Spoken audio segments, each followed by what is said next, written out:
الحمد للہ وکفا والصلاة والسلام علی رسولہ المصطفیٰ وعلی عبادہ الذین ارتضی ومن بہداہم اہتدی وبآثار اہل المدینۃ اکتفی۔ فصل فی المطلق والمقید، حکم المطلق ومثالہ۔ ذهب اصحابنا الى ان المطلق من کتاب اللہ تعالی اذا امکن باطلاقہ فالزیادة علیہ بخبر الواحد والقیاس لا یجوز۔ مثاله في قوله تعالى فاغسلوا وجوهكم فالمأمور به هو الغسل على الإطلاق فلا يزاد عليه شرط النية والترتيب والموالاة والتسمية بالخبر ولكن يعمل بالخبر على وجه لا يتغير به حكم الكتاب فيقال الغسل فرض بحكم الكتاب والنية سنة بحكم الخبر۔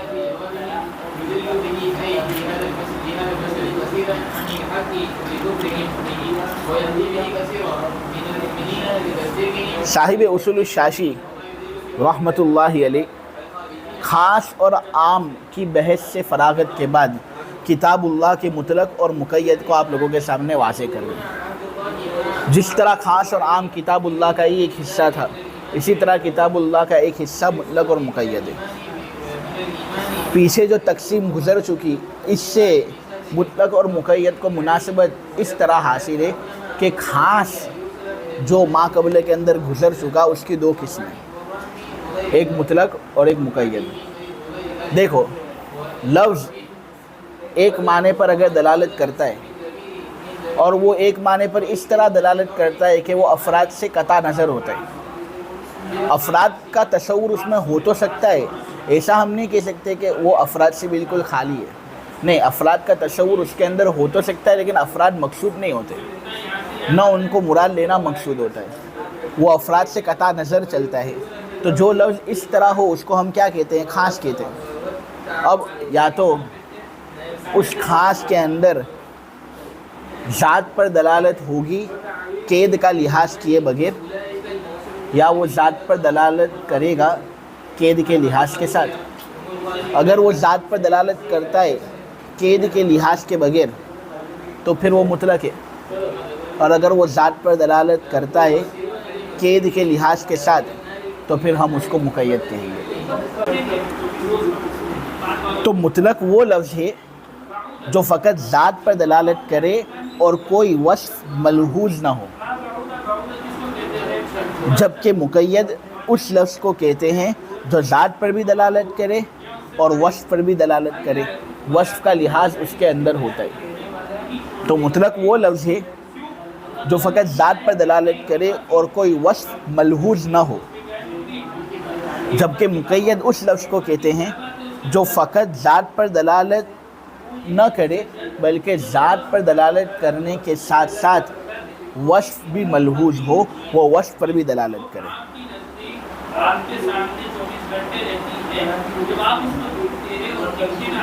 عام اور مطلق کے مابین سب سے بڑا فرق یہ ہے کہ عام جو ہے وہ کبھی ایک فرد پر بولا نہیں جاتا، ہمیشہ عام جو ہے وہ ایک معنی پر دلالت کرے گا اور وہ معنی ایسا ہوگا جو افراد کی ایک جمعیت کو شامل ہوگا۔ لیکن مطلق جو ہے نا وہ کبھی کبھی ایک فرد پر بھی بولا جاتا ہے، افراد سے قطع نظر ہی چلتا ہے یہ، کیونکہ یہ کھانسی کی ایک قسم ہے، لہٰذا کبھی کبھی ایک فرد پر بھی بولا جاتا ہے، اور کبھی کبھی ایسے الفاظ پر بھی یہ بولا جاتا ہے جن کے اندر افراد کا تصور ہو،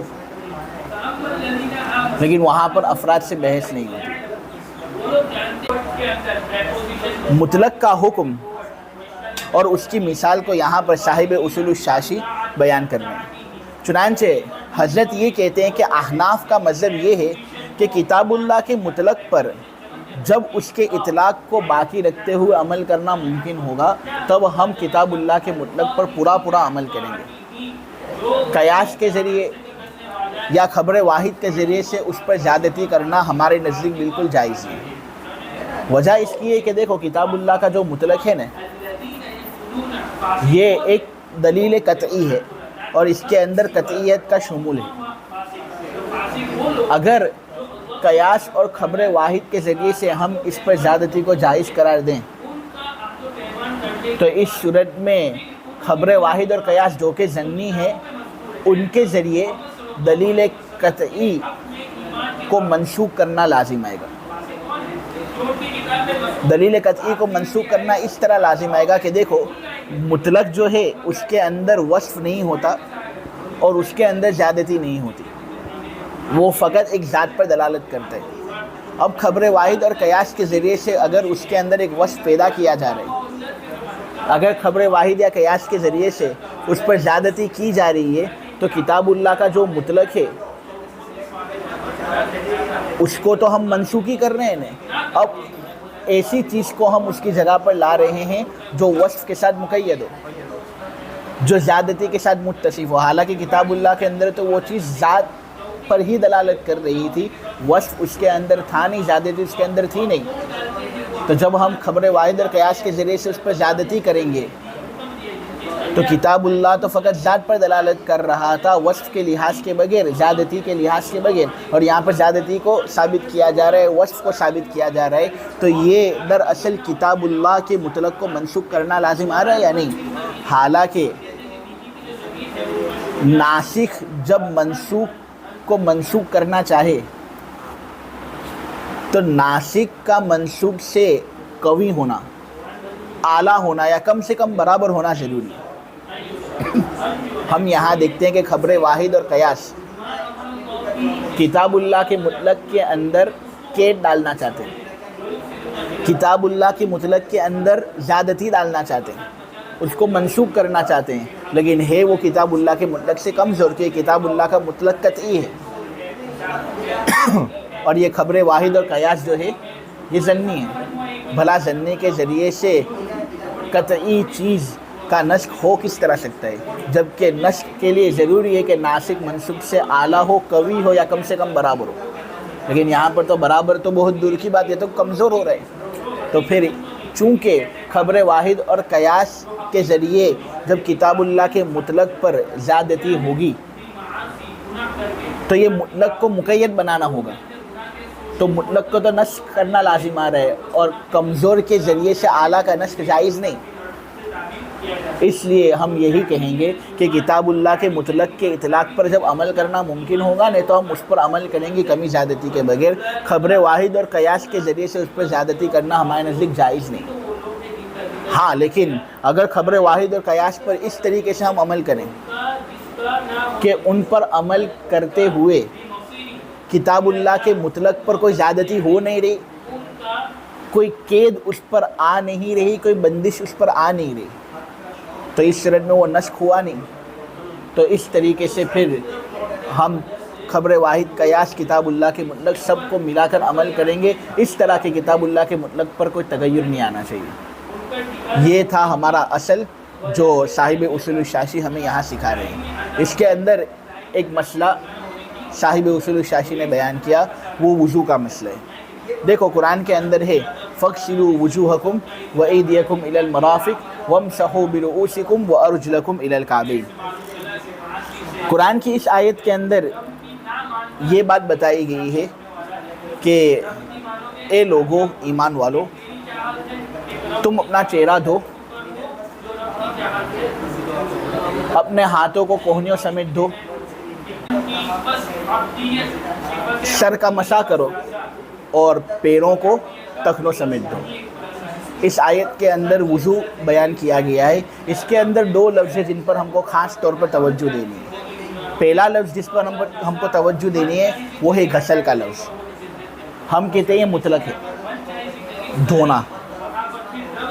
اور دوسرا لفظ جس پر ہم کو توجہ دینی ہے وہ ہے مسح کا لفظ، تر ہاتھ پھیرنا.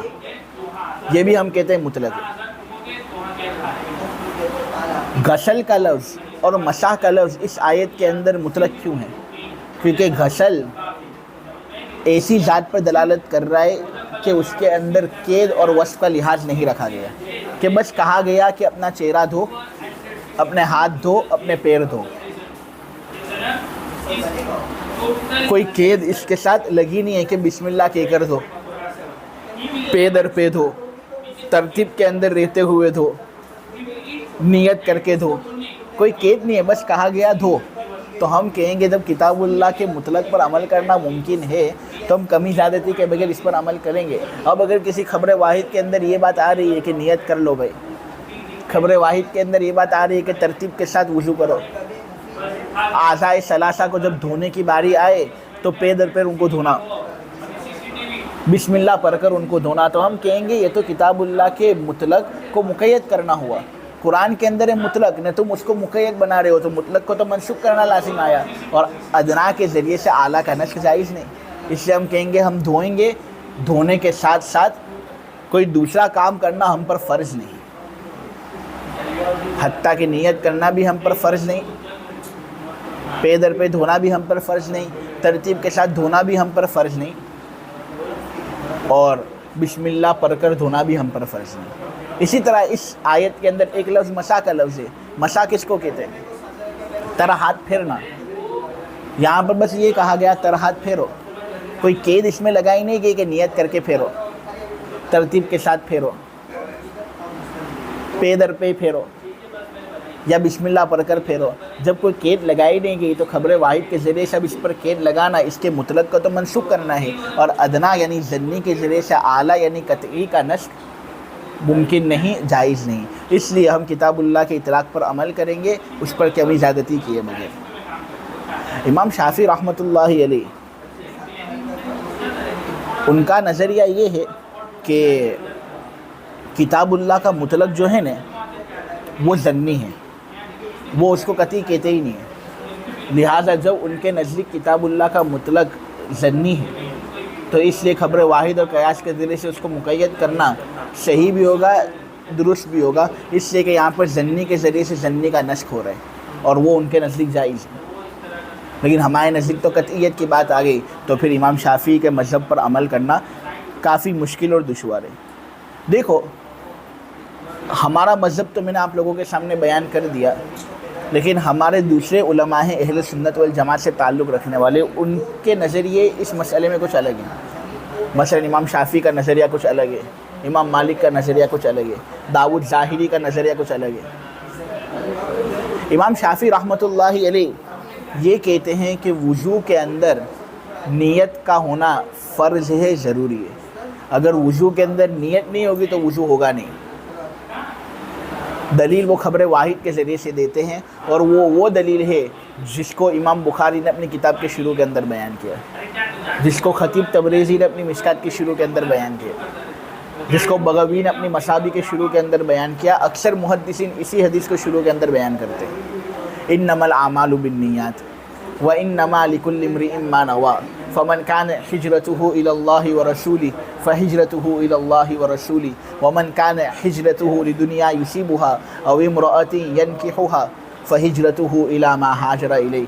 رواه امام المحدثین ابو عبداللہ محمد بن اسماعیل و امام مسلم۔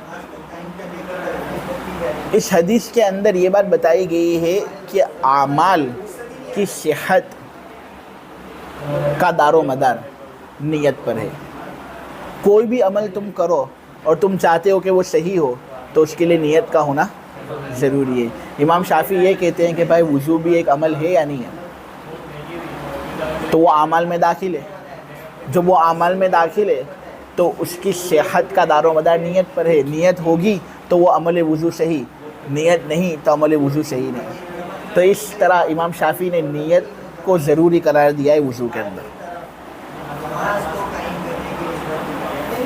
ہم یہ کہتے ہیں کہ یہاں جو خبر واحد استعمال ہوئی ہے وہ درجے کے اعتبار سے ظنی ہے۔ کتاب اللہ کا جو مطلق بیان ہوا نا اس کے اندر تو فقط یہ بات بیان ہوئی کہ سر کا مسح کرو، اعضائے ثلاثہ کو دھو، اس میں کوئی نیت کی قید نہیں لگائی گئی۔ اگر ہم اس حدیث سے نیت کی قید لگاتے ہیں کتاب اللہ کے مطلق پر تو اس صورت میں کتاب اللہ کے مطلق کو مقید بنانا ہوا۔ اللہ نے مطلق بیان کیا ہے اپنی کتاب میں یا مقید بیان کیا اپنی کتاب میں؟ تو پھر تو تم مطلق نکال رہے ہو، اس کو مقید بنا رہے ہو، اور مطلق کو مقید بنانا مطلق کو منسوخ کرنا ہے۔ یہاں خبر واحد اور ظنی کے ذریعے سے دلیل قطعی کو منسوخ کیا جا رہا ہے، یہ صحیح نہیں ہے۔ اس لیے ہم کتاب اللہ کے مطلق پر عمل کریں گے اور یہی کہیں گے کہ بھائی فرض تو دھونا ہے، نیت کرنا فرض نہیں، لیکن اب چونکہ حدیث کے اندر یہ آیا ہے کہ نیت کرنی چاہیے، لہٰذا ہم اس حدیث پر اس طریقے سے عمل کرتے ہیں کہ کتاب اللہ کے مطلق پر کوئی تغیر لازم نہیں آتا۔ ہم یہ کہتے ہیں کہ دیکھو دھونا فرض ہے کتاب اللہ کے حکم کی وجہ سے، مسح کرنا فرض ہے کتاب اللہ کے حکم کی وجہ سے، اور نیت کرنا سنت ہے خبر واحد کی وجہ سے۔ تو اب دونوں کے مابین کوئی تضاد باقی نہیں رہا۔ اور رہی یہ بات کہ ہم نیت کے ذریعے سے فرضیت ثابت کر رہے ہیں انما الاعمال بالنیات والی حدیث کی وجہ سے، تو ہم یہ کہتے ہیں کہ بھائی انما الاعمال بالنیات والی جو حدیث ہے اس کے اندر ہر طرح کا عمل داخل ہے، کہ ہر عمل کے صحیح ہونے کے لیے نیت کا ہونا ضروری ہے۔ تو اگر ہر عمل داخل ہے تو اس کا مطلب تو یہی نکلا کہ عمل صحیح اس وقت ہوگا جب اس کے اندر نیت ہوگی۔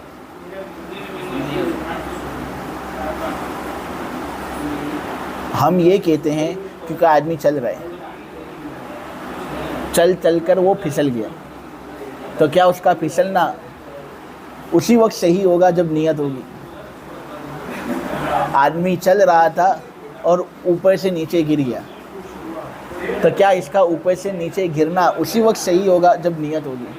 بہت سے اعمال ایسے ہوتے ہیں جو صحیح ہو جاتے ہیں نیت کے بغیر، وہ ہو جاتے ہیں نیت کے بغیر۔ معلوم ہوا یہاں اعمال کا جو لفظ ہے نا اس کے اندر تخصیص ہوئی ہے، ہر عمل مراد نہیں۔ عمل دو طرح کے ہوتے ہیں، ایک اضطراری عمل جو بغیر نیت کے بھی ہو جاتے ہیں، اور ایک وہ عمل جو اختیاریہ ہیں جو بغیر نیت کے نہیں ہوتے۔ ہم کہتے ہیں کہ یہاں پر عمل سے مراد عمل اضطراری ہے، تو وہ بھی کہیں گے کہ عمل اضطراری مراد نہیں، تو ہم کہیں گے جب عمل اضطراری مراد نہیں تو اسی طرح عمل کے اندر وضو مراد نہیں۔ جب اعمال میں تخصیص ہوئی ہے تو مزید تخصیص کر ڈالو۔ ہم کہتے ہیں یہاں پر ہر عمل اختیاریہ مراد نہیں، بلکہ یہاں پر اعمال اختیاریہ میں سے بھی وہ اعمال مراد ہے جو مقصود ہے، نماز روزہ وغیرہ، وہ صحیح ہوتے ہیں اسی وقت جب نیت ہو، نیت کے بغیر وہ صحیح نہیں ہوتے۔ ورنہ اعمال جو غیر مقصودہ ہیں وضو وغیرہ تو وہ نیت کے بغیر بھی ہو جاتے ہیں۔ نہ ہم یہ کہتے ہیں کہ تم وضو کو اگر داخل کر رہے ہو اس حدیث کے اندر تو وضو ایک طرح کی طہارت ہے یا نہیں؟ عمل کے صحیح ہونے کا دار و مدار نیتوں پر ہے، وضو بھی ایک عمل ہے، لہٰذا وہ بھی اسی وقت صحیح ہوگا جب نیت ہوگی۔ تو ہم کہتے ہیں وضو ایک طہارت ہے، تو ہر طہارت کے صحیح ہونے کے لیے پھر نیت کا ہونا ضروری ہونا چاہیے۔ تو پھر کپڑا دھوتے وقت جب ہم کپڑا دھوتے ہیں تب بھی نیت کر لیں، تبھی کپڑا دھونا صحیح ہوگا۔ حالانکہ اس وقت امام شافعی بھی نیت کو شرط قرار نہیں دیتے۔ امام شافعی بھی یہ کہتے ہیں کہ کپڑا دھوتے وقت نیت کرنا ضروری نہیں، نیت نہیں کرو گے اور کپڑا اس طرح دو گے تب بھی اس کے بعد پانی اپنا اثر کرے گا اور اثر کی وجہ سے نجاست ظاہر ہو جائے گی۔ تو ہم کہتے ہیں یہ کیسی بات کہ طہارت کی ایک قسم پر نیت کو شرط کرتے ہو اور دوسری قسم کے اندر نیت کو شرط قرار نہیں دیا جاتا۔ لہٰذا یہ جو استدلال امام شافعی کا اس حدیث سے ہوا ہے نا، یہ بہت کوتاہیوں سے بھرا ہوا ہے۔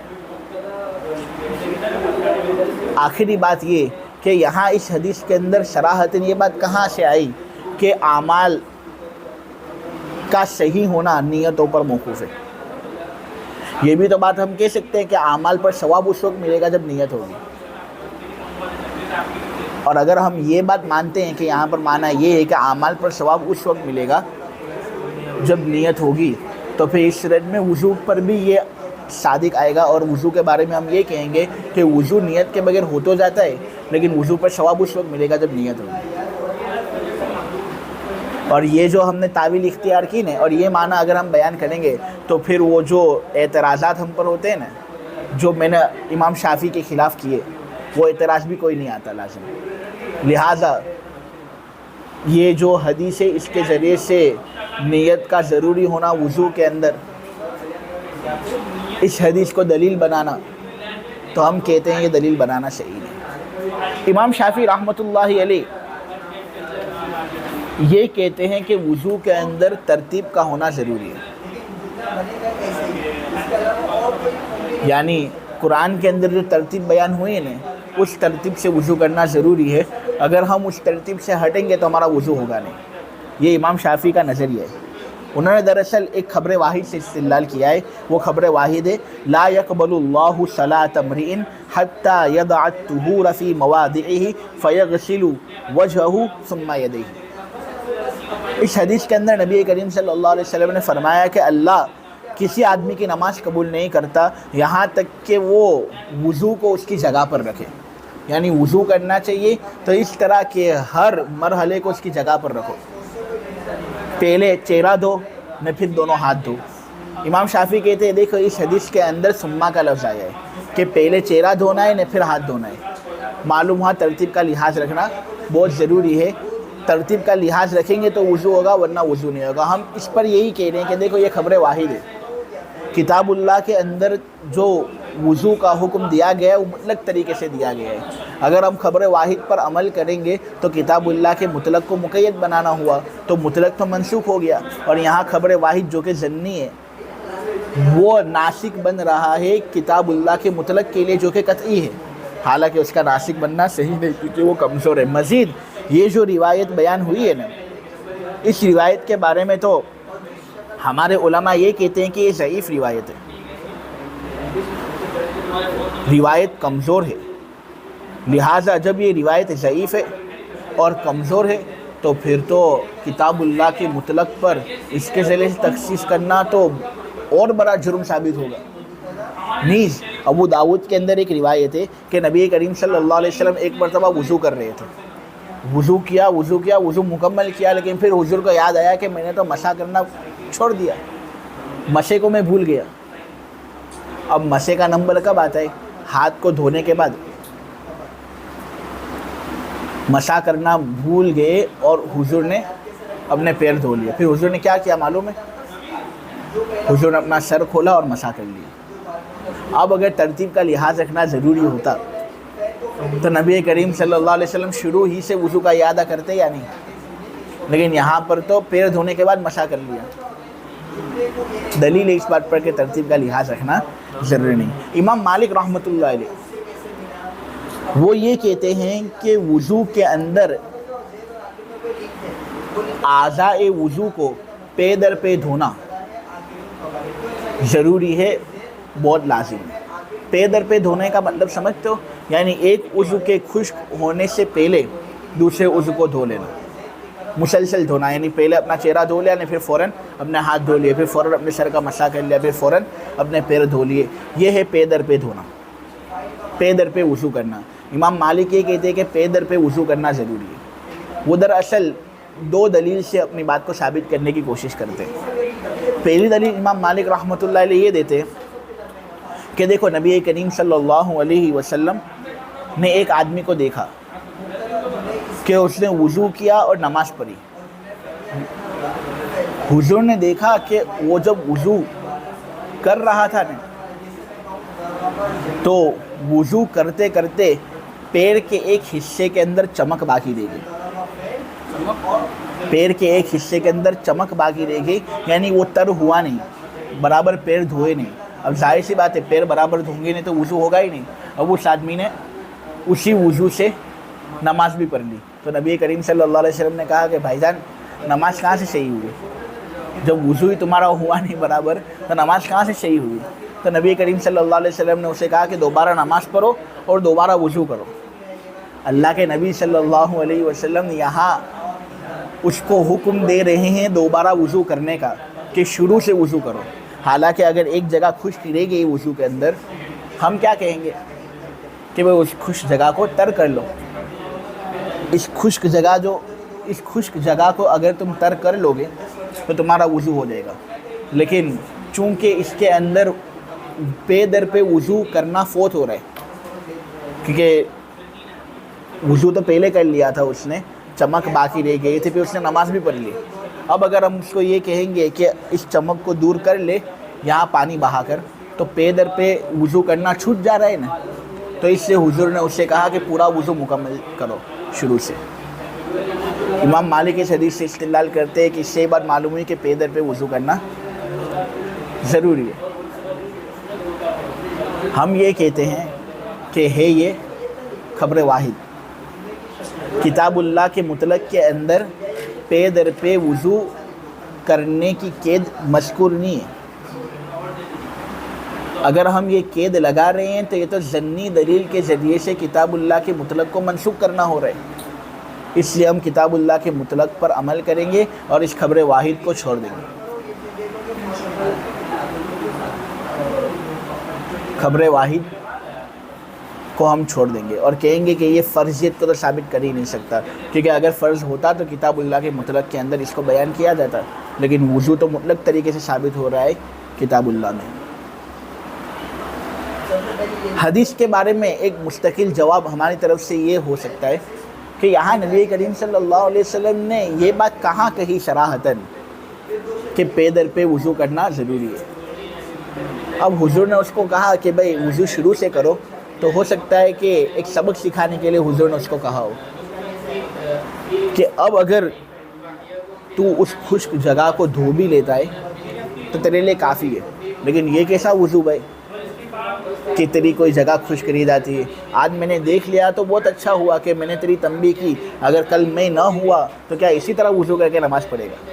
تو حضور نے اس کو سبق سکھانے کے لیے یہ کہا ہو کہ بھائی پورا وضو شروع سے کرو۔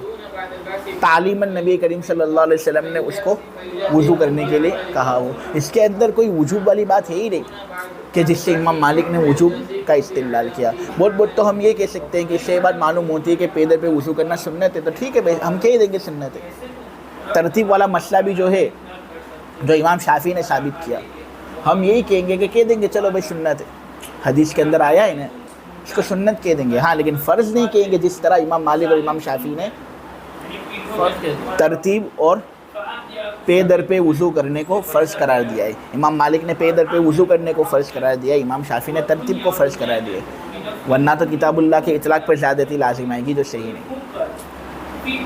دیکھو یہ بار بار یہ جو بات میں کہہ رہا ہوں یہ اسی لیے کہہ رہا ہوں تاکہ یہ جو اصل ہے نا، یہ فقہ کا پرنسپل، یہ تمہارے دل کے اندر راسخ ہو جائے، ورنہ اگر ایک مرتبہ کہہ کر میں چلا جاؤں تو پھر وہ جو پرنسپل ہے وہ تمہارے دل کے اندر راسخ ہوگا ہی نہیں، اور جب پرنسپل ہی راسخ نہ ہو تو جو فقہ کے مسائل اس سے متفرع ہوں گے، آدمی ان کو کس طریقے سے اچھے طریقے سے سمجھ پائے گا۔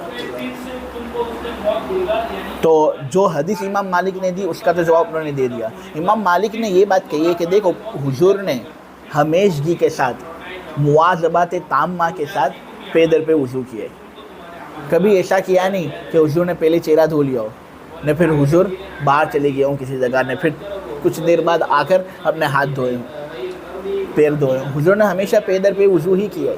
لہٰذا حضور کا کسی کام پر ہمیشگی کرنا یہ دلیل ہے اس بات کی کہ وہ کام کرنا ضروری ہے۔ ہم کہتے ہیں ایسا تو نبی کریم صلی اللہ علیہ وسلم نے کلی بھی ہمیشگی کے ساتھ کی ہے، وضو کے اندر کلی بھی حضور نے ہمیشگی کے ساتھ کی ہے، حضور نے ناک کے اندر پانی بھی ہمیشگی کے ساتھ ڈالا ہے۔ نبی کریم صلی اللہ علیہ وسلم نے رمضان کے آخری عشرے کے اندر اعتکاف بھی ہمیشگی کے ساتھ کیا ہے، تو کیا ہم اس کو واجب قرار دے دیں گے؟ کیا ضروری قرار دے دیں گے کہ اب وضو کے اندر چلو کلی کرنا واجب، وضو کے اندر ناک میں پانی ڈالنا واجب، رمضان کے آخری عشرے کے اندر اعتکاف کرنا واجب؟ نہیں، مواظبت سے صحیح بات یہ ہے کہ سنیت ثابت ہوتی ہے، لہٰذا حضور نے مواظبت کی تو ہم سنیت ثابت کریں گے، فرضیت ثابت نہیں کر سکتے، وجوبیت ثابت نہیں کر سکتے۔ ہاں اگر حضور نے اس طرح ہمیشگی کی ہو کسی عمل پر کہ حضور نے پھر اس کے چھوڑنے پر نکیر بھی کی ہو، حضور نے کسی کام پر ہمیشگی کی اور پھر جن لوگوں نے اس کو چھوڑا ہے نے حضور نے اس پر نکیر بھی کی، تو پھر اس مواظبت سے ضروریت ثابت ہوتی ہے، ورنہ اس طرح ثابت نہیں ہوتی۔ تو اس طرح امام مالک نے جو مذہب پیش کیا وہ بھی مذہب ہم کو قبول نہیں، اور ہم نے دلائل سے اس مذہب کی تردید کی۔ داؤد ظاہری رحمۃ اللہ علیہ اپنے مسلک کی بنیاد ظاہر دلیلوں پر بہت دیتے تھے، اس لیے ان کو ظاہریہ کہا جاتا تھا۔ وہ کہتے ہیں کہ وضو کے اندر بسم اللہ پڑھنا ضروری ہے، فرض ہے، اگر کسی نے وضو کے اندر بسم اللہ نہیں پڑھا تو اس کا وضو ہوگا نہیں۔ وہ دراصل نبی کریم صلی اللہ علیہ وسلم کی ایک حدیث سے استدلال کرتے ہیں، اس حدیث کے اندر ہے لا وضوء لمن لم یسمی، کہ وضو نہیں ہے اس شخص کا جس نے بسم اللہ نہیں پڑھا۔ اس حدیث سے وہ استدلال کرتے ہیں اور کہتے ہیں کہ بھئی وضو کے اندر بسم اللہ کا پڑھنا ضروری ہے۔ پہلی بات تو ہم ان کو کیا کہیں گے؟ یہی کہہ دیں گے کہ یہ خبر واحد ہے بھائی۔ اللہ نے اپنی کتاب کے اندر وضو کو مطلق طریقے سے ثابت کیا ہے۔ اللہ نے کہا ہے وضو کرو، یہ نہیں کہا بسم اللہ پڑھ کر وضو کرو۔ اگر ہم بسم اللہ کو بھی وضو کے اندر ضروری قرار دے دیتے تو یہ تو مطلق کو ختم کرنا ہوا اور مقید پیدا کرنا ہوا۔ مطلق کو اس طرح ختم کرنا وہ بھی دلیل ظنی کے ذریعے سے، حالانکہ مطلق قطعی ہے، یہ کہاں سے ہی؟ اس لیے ہم خبر کو چھوڑ دیں گے، اس سے فرضیت ثابت نہیں کریں گے۔ ہاں حدیث اسلام سنیت کو ثابت کر لیتے ہیں، کہتے ہیں بسم اللہ پڑھنا سنت ہے، اور ویسے بھی جو بھی بلند و بالا کام ہو اس کے اندر بسم اللہ پڑھنی چاہیے، تو ہم بسم اللہ کو سنت قرار دیتے، ہاں اس کو فرض ضروری قرار نہیں دیتے، جس طرح داؤد ظاہری نے اس کو فرض اور ضروری قرار دیا ہے۔ اور حدیث کے بارے میں ایک مستقل جواب ہم یہ بھی دے سکتے ہیں کہ یہاں پر جو یہ کہا گیا ہے نا لا وضوء لمن لم یسمی، لا وضوء، اس کے اندر وضو کی نفی نہیں ہو رہی اس شخص سے جس نے بسم اللہ نہ پڑھی ہو، بلکہ کمال وضو کی نفی ہو رہی ہے۔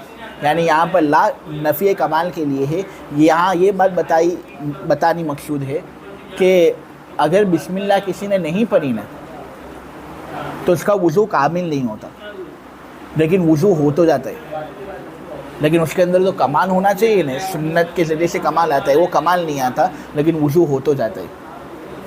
یہاں پر اب ایک اعتراض ہوتا ہے، اعتراض یہ ہوتا ہے کہ یہاں لا وضوء لمن لم یسمی آیا، اس کی نفی کو ہم نے کمال کی نفی پر محمول کیا، لیکن پھر ہم اس نتیجے پر پہنچے کہ بسم اللہ پڑھنا سنت ہے، ضروری نہیں۔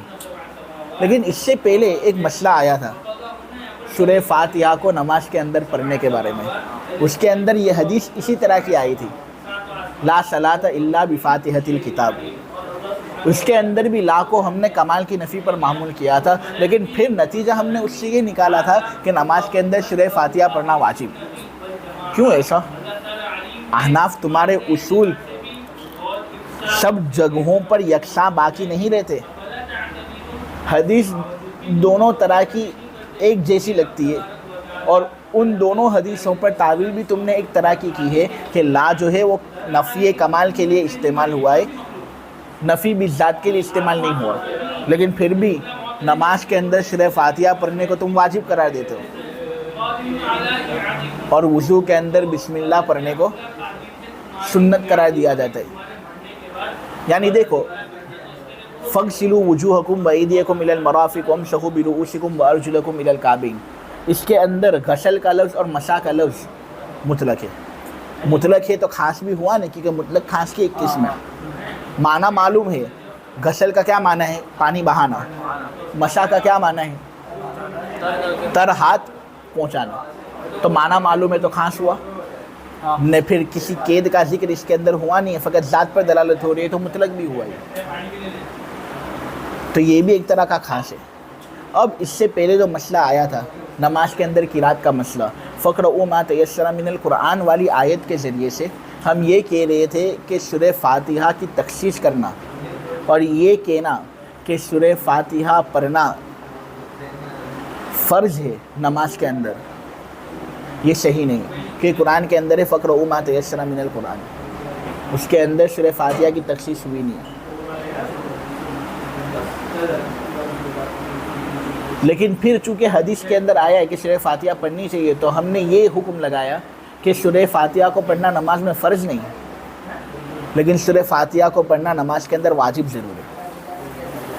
ہم یہاں پر بھی تو یہی کر سکتے تھے کہ یہاں قرآن کے اندر یہ بات بتائی گئی ہے کہ مطلق طریقے سے وضو کرو، تو یہ فرض، لیکن پھر حدیثوں کے اندر یہ بات آئی ہے کہ نیت کرنی چاہیے، بسم اللہ پڑھنا چاہیے، ترتیب کے ساتھ وضو کرنا چاہیے، پے در پہ وضو کرنا چاہیے، تو ہم یہاں پر ان چیزوں کو واجب قرار کیوں نہیں دیتے جس طرح نماز میں قرات کو واجب قرار دیا گیا ہے، بلکہ ہم تو اس کو سنت قرار دیتے ہیں؟ تو کیوں ایسا؟ تو ذرا اس بات کی طرف توجہ سے سننا بہت اہم بات ہے کہ یہ فرق کیوں ہوا۔ سورہ فاتحہ کے ذریعے کتاب اللہ کی تخصیص جائز نہیں تھی، لیکن سورہ فاتحہ کو پڑھنا نماز کے اندر واجب قرار دیا گیا۔ اسی طرح نیت وغیرہ بسم اللہ وغیرہ کے ذریعے سے مطلق کو مقید کرنا جائز نہیں تھا، لیکن ہم نیت وغیرہ کو بسم اللہ وغیرہ کو سنت قرار دے رہے ہیں، واجب قرار نہیں دے رہے سورہ فاتحہ کی طرح. کیوں ایسا؟ خلاصے کے طور پر ایک جملے کے اندر جواب دے دیتا ہوں، میں پھر اس کی تفصیل کرتا ہوں. اصل کے تابع اور تابع کے تابع کے مابین فرق کرنا ضروری ہے، کیونکہ یہ شریعت کی حکمت ہے اور شریعت کی وضاحت ہے. اسی فرق کو برقرار رکھنے کے لیے ہم نے سورہ فاتحہ کی قرأت کو واجب قرار دیا اور نیت وغیرہ کو سنت قرار دیا. پھر سے کہوں، اصل کے تابع اور تابع کے تابع کے مابین فرق کرنا ضروری تھا، کیونکہ یہی شریعت کی حکمت ہے، یہی شریعت کی وضاحت ہے. ہم مقصود کو غیر مقصود سے الگ کریں. شریعت نے یہ فرق باقی رکھا ہے اور اس کو ثابت رکھا ہے، اور یہ فرق اسی وقت ثابت ہوگا جب ہم فاتحہ کو واجب قرار دیں، نیت وغیرہ کو وضو کے اندر سنت قرار دیں. دیکھو اس کی تفصیل. اصل تو عبادت مقصود ہوتی ہے یا عبادت غیر مقصود ہوتی ہے؟ یعنی نماز اصل ہے. حدیث کے اندر آیا ہے مفتاح الصلاۃ طہور، نماز کی چابی طہارت ہے. یعنی وضو جو ہے وہ مقصود نہیں، وہ تو مقصود کے لیے ایک وسیلہ ہے. تو نماز اصل ہے. نماز کے اندر جس طرح وضو کرنا ضروری ہے، اسی طرح نماز کے اندر قرأت کرنا ضروری ہے. اب سورہ فاتحہ ایک ایسی چیز ہے جس کا تعلق قرأت سے. نماز کے اندر سورہ فاتحہ کی قرأت کرنی ہے، اور سورہ فاتحہ کی قرأت یہ اصل کے تابع ہے یا نہیں ہے کہ نماز کے تابع ہی ہے؟ تو یہ ایک جگہ پر ہم نے اس کو واجب قرار دیا. اب نماز کا تابع ایک تو سورہ فاتحہ کی قرأت کرنا ہے، اور نماز کا ایک تابع وضو ہے، اور پھر وضو کا تابع ہے نیت وغیرہ. اگر ہم نیت بسم اللہ وغیرہ کو بھی واجب قرار دیتے ہیں تو اصل کے تابع یعنی نماز کا تابع قرأت فاتحہ کی کرنا، اس کے درمیان اور تابع کے تابع یعنی وضو کے تابع نیت کے مابین فرق باقی نہیں رہے گا نا، دونوں سیم ہو جائیں گے. حالانکہ اگر کوئی چیز تابع کے تابع ہو اس کو ہلکا ہونا چاہیے، اور اگر کوئی چیز اصل کے تابع ہو اس کو سخت ہونا چاہیے. شریعت نے اسی وضاحت کو پسند کیا ہے. تو لہٰذا جو چیز اصل کے تابع ہے یعنی سورہ فاتحہ کی قرأت کرنا، اس کو ہم واجب قرار دیں گے، اور جو چیز اصل کے تابع ہے یعنی اصل کے تابع وضو کے تابع نیت، اس کا حکم ہلکا رکھا جائے گا، لہٰذا ہم اس کو سنت قرار دیں گے. تو اس لیے یہ طریقہ اختیار کیا گیا. امید اشکال دور ہو گیا ہوگا.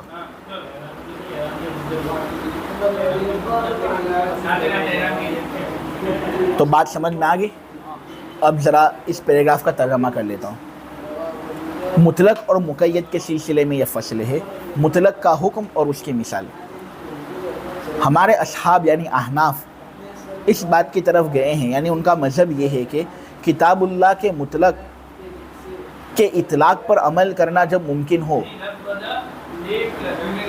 تو اس پر خبر واحد اور قیاس کے ذریعے سے زیادتی کرنا جائز نہیں ہوگا.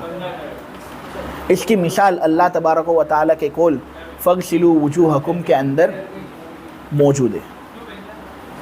اس کی مثال اللہ تبارک و تعالیٰ کا قول فَاغْسِلُوا وُجُوهَكُمْ کے اندر موجود ہے، یعنی مطلق کی مثال کہ تم اپنے چہرے کو دھو. اس کے اندر جو لفظ غسل ہے یہ مطلق ہے. چنانچہ یہاں پر حکم دیا گیا ہے غسل کا، اور وہ بھی علی الاطلاق حکم دیا گیا ہے، یعنی بلا لحاظ قیدودیت نیت، ترتیب وغیرہ، ترتیب، نیت اور اس کے علاوہ دو دیگر چیزیں ان کی قید کے بغیر یہاں پر مطلق طریقے سے غسل کا حکم دیا گیا ہے.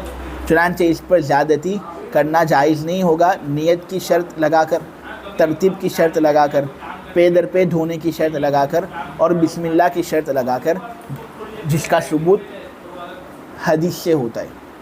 چنانچہ نیت کی شرط، ترتیب کی شرط، موالات کی شرط، بسم اللہ کی شرط خبر واحد کے ذریعے سے جو ثابت ہو رہی ہے، تو اس مجموعے کو زیادہ نہیں کیا جائے گا کتاب اللہ کے مطلق پر۔ ترجمہ سمجھ رہے ہو؟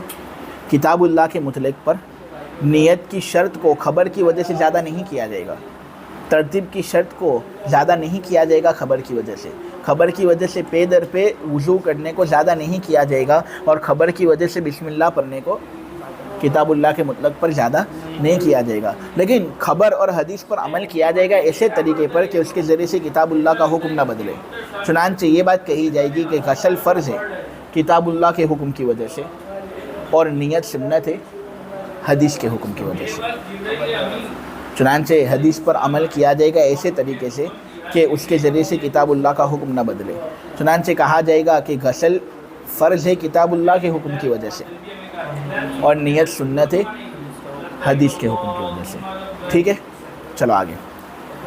وَكَذَلِكَ قُلْنَا فِي قَوْلِهِ تَعَالَى الزَّانِيَةُ وَالزَّانِي فَاجْلِدُوا كُلَّ وَاحِدٍ مِّنْهُمَا مِائَةَ جَلْدَةٍ إِنَّ الْكِتَابَ جَعَلَ جَلْدَ الْمِائَةِ حَدًّا لِلزِّنَا فَلَا يُزَادُ عَلَيْهِ التَّرْغِيبُ حَدًّا لِقَوْلِهِ عَلَيْهِ السَّلَامُ الْبِكْرُ بِالْبِكْرِ جَلْدُ مِائَةٍ وَتَغْرِيبُ عَامٍ بَلْ يُعْمَلُ بِالْخَبْرِ عَلَى وَجْهٍ لَا يَتَغَيَّرُ بِهِ حُكْمُ الْكِتَابِ فَيَكُونُ الْجَلْدُ حَدًّا شَرْعِيًّا بِحُكْمِ الْكِتَابِ وَالتَّغْرِيبُ مَشْرُوعًا سِيَاسَةً بِحُكْمِ الْخَبَرِ۔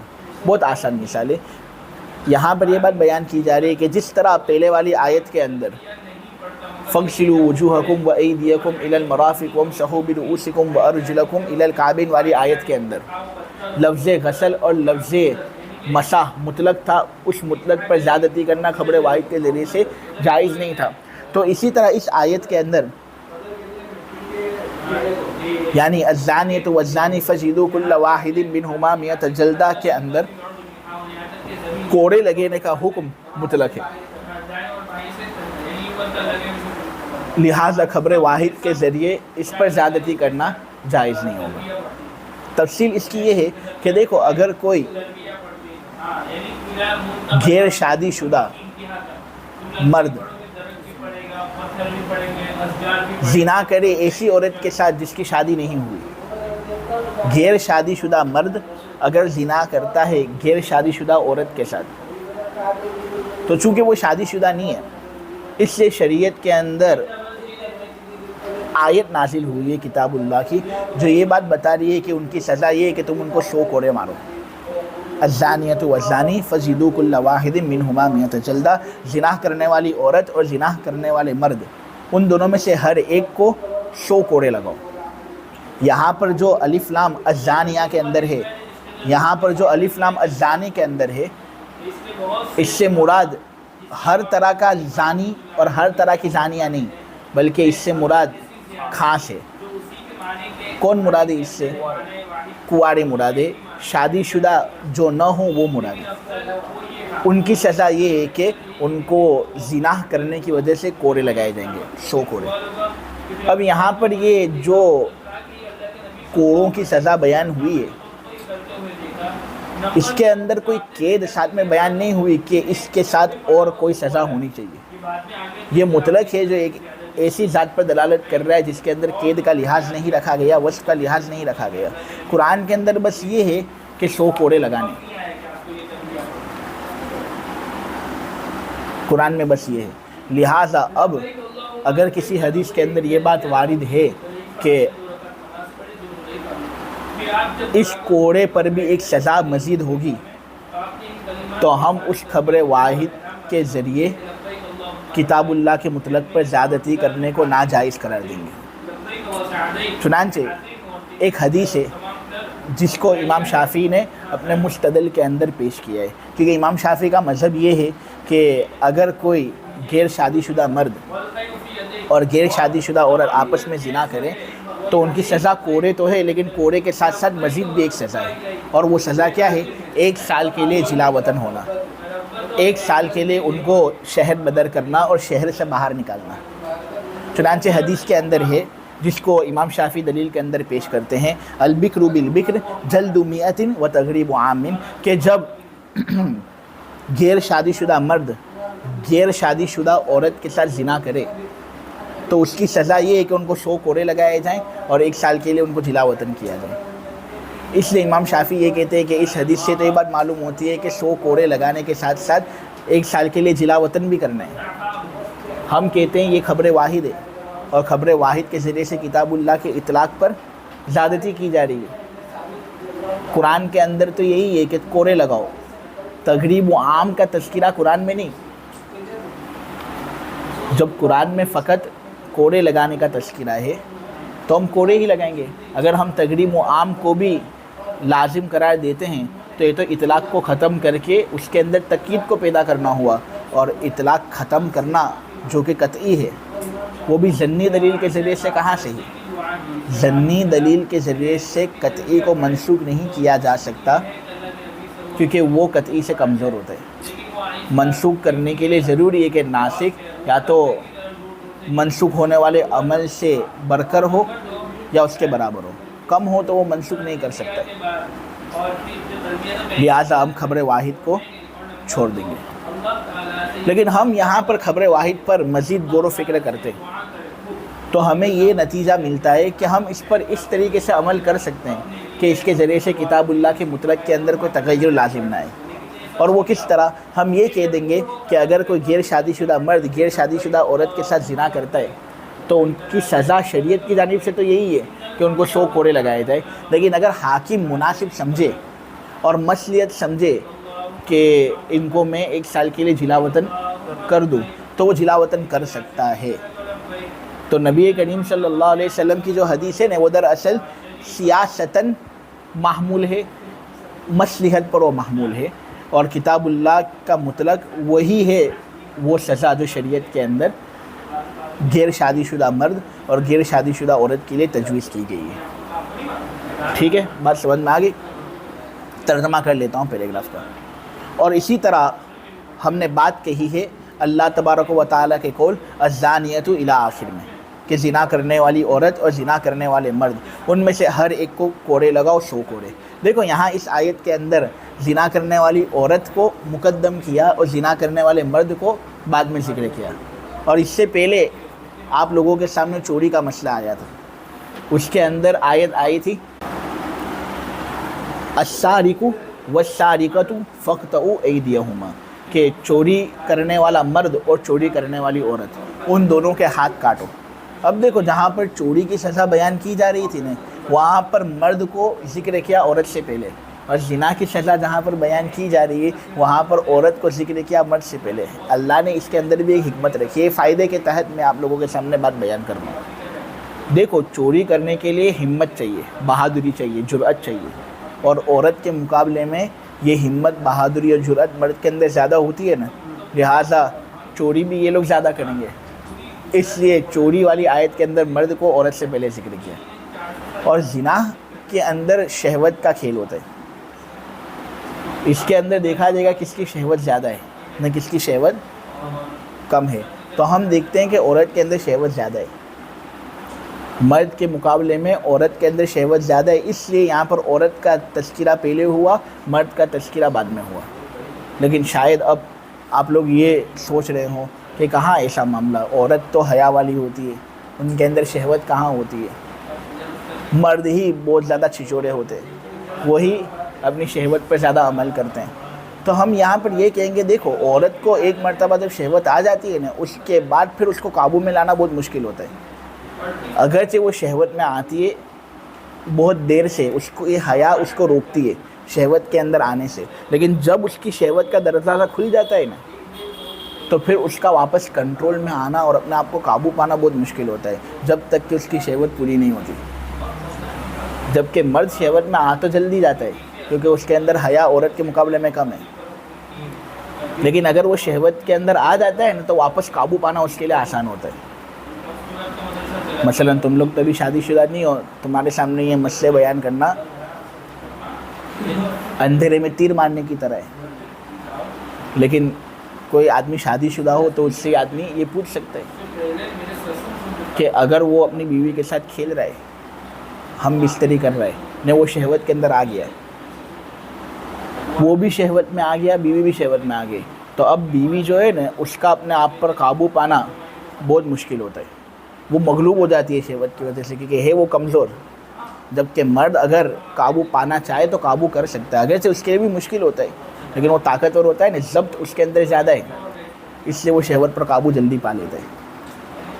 اس اعتبار سے عورت کو یہ کہا گیا کہ ان کے اندر شہوت زیادہ ہے، کیونکہ اتنی زیادہ آ جاتی ہے اس کے اندر کہ وہ اس کو دبا ہی نہیں پاتی. اس کا مطلب یہ نہیں کہ اس کو شہوت جلدی آتی ہے، نہیں، مرد کو شہوت جلدی آتی ہے. چھچورے بھی مرد زیادہ ہوتے ہیں،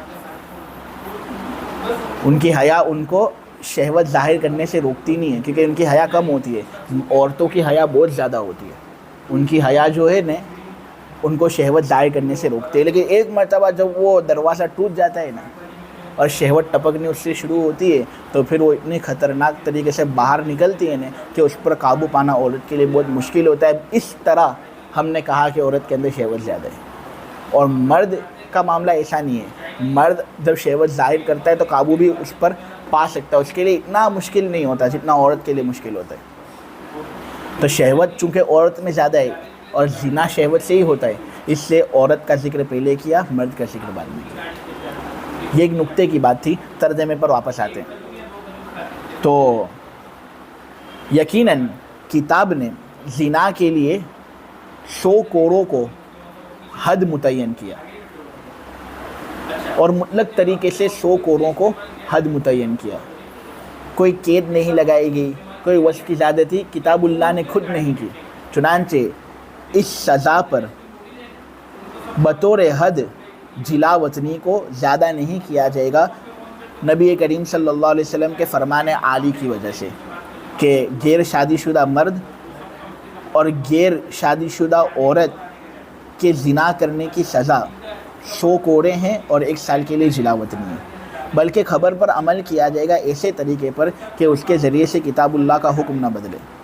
چنانچہ کوڑے تو کتاب اللہ کے حکم کی وجہ سے ایک شرعی سزا ہوگی، اور رہا جلا وطن ہونا تو جلا وطن خبر کے حکم کی وجہ سے سیاستاً مشروع ہوگا، مصلحت کی بنا پر مشروع ہوگا. ترجمہ سمجھ گئے؟ اب چند مسائل فائدے کے پیش نظر آپ لوگوں کے سامنے بیان کر دوں. دیکھو، یہاں اس آیت کے اندر غیر شادی شدہ مرد اور غیر شادی شدہ عورت کا حکم بیان ہوا.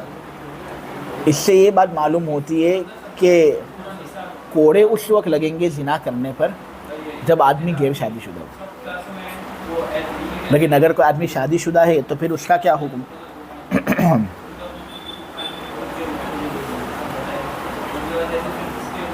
قرآن کے اندر ایک آیت تھی جس کو پہلے پڑھا جاتا تھا لیکن پھر اس کی تلاوت منسوخ ہو گئی، لیکن اب اس کا حکم باقی ہے اور اس پر امت کے علماء کا اجماع ہے.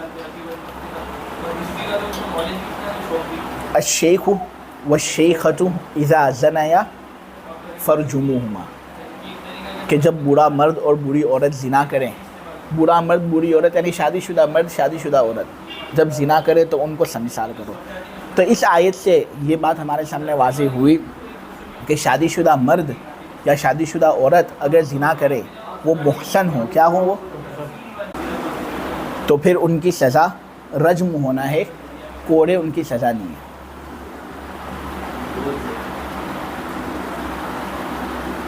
اسی طرح حضرت معاذ اسلمی رضی اللہ تعالیٰ عنہ کی حدیث ہے، اس سے بھی یہ بات معلوم ہوتی ہے کہ جو شادی شدہ افراد ہوتے ہیں ان کی سزا رجم ہوتی ہے، یعنی ان کو سنسار کیا جاتا ہے، پتھروں سے ان کو ہلاک کیا جاتا ہے، جیسے حضرت معاذ کو ہلاک کیا گیا تھا.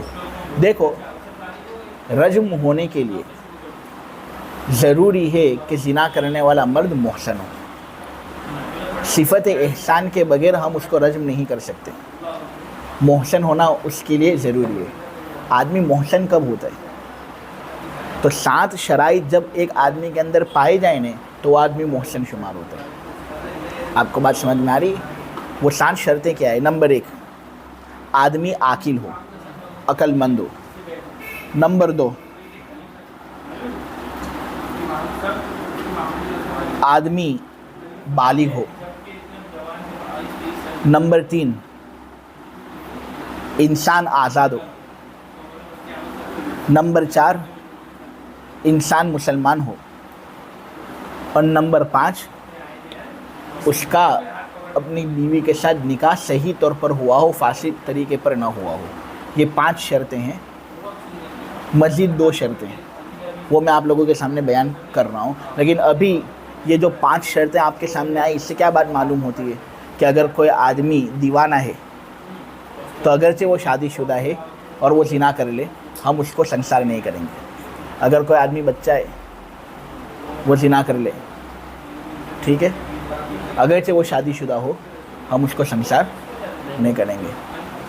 کوئی آدمی جو ہے غلام ہے، آزاد نہیں ہے، اب اگرچہ اس کی بیوی ہے، وہ شادی شدہ ہے، لیکن زنا کرنے پر ہم اس کو سنسار نہیں کریں گے، کہ سنسار کرنے کے لیے آزاد ہونا ضروری ہے. اسی طرح اگر کوئی آدمی کافر ہے، اس کی بیوی ہے نا، وہ زنا کرتا ہے، تو اگرچہ وہ شادی شدہ ہے لیکن مسلمان نہیں ہے نا، اس سے محسن وہ نہیں ہے. محسن نہ ہونے کی وجہ سے ہم اس کو سنسار نہیں کریں گے. تو یہ 5 شرطیں صفت احسان کی آپ لوگوں کے سامنے میں نے بیان کی.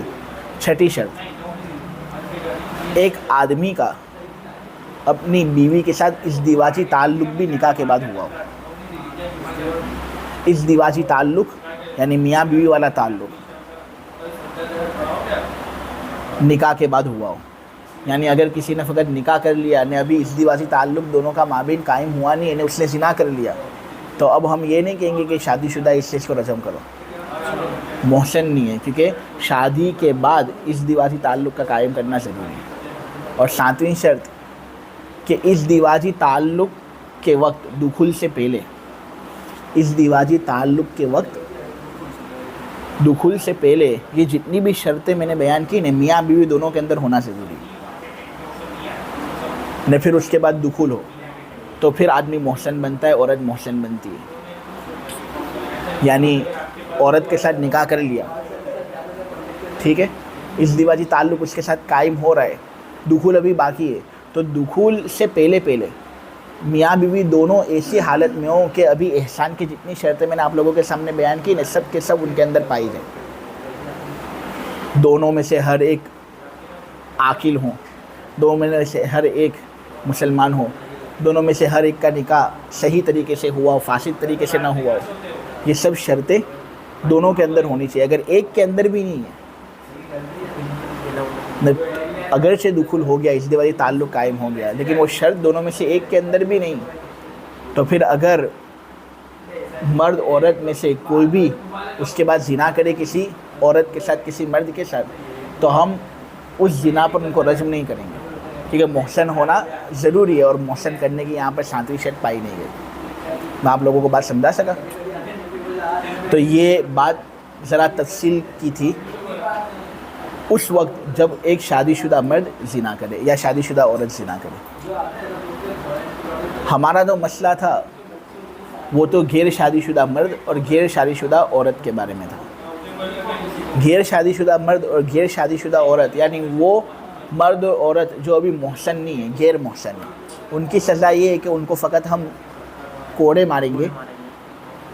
اگر حاکم مناسب سمجھے 1 سال کے لیے جلا وطن کرنا تو وہ جلا وطن کر سکتا ہے، لیکن یہ شریعت کے اندر سزا نہیں ہے.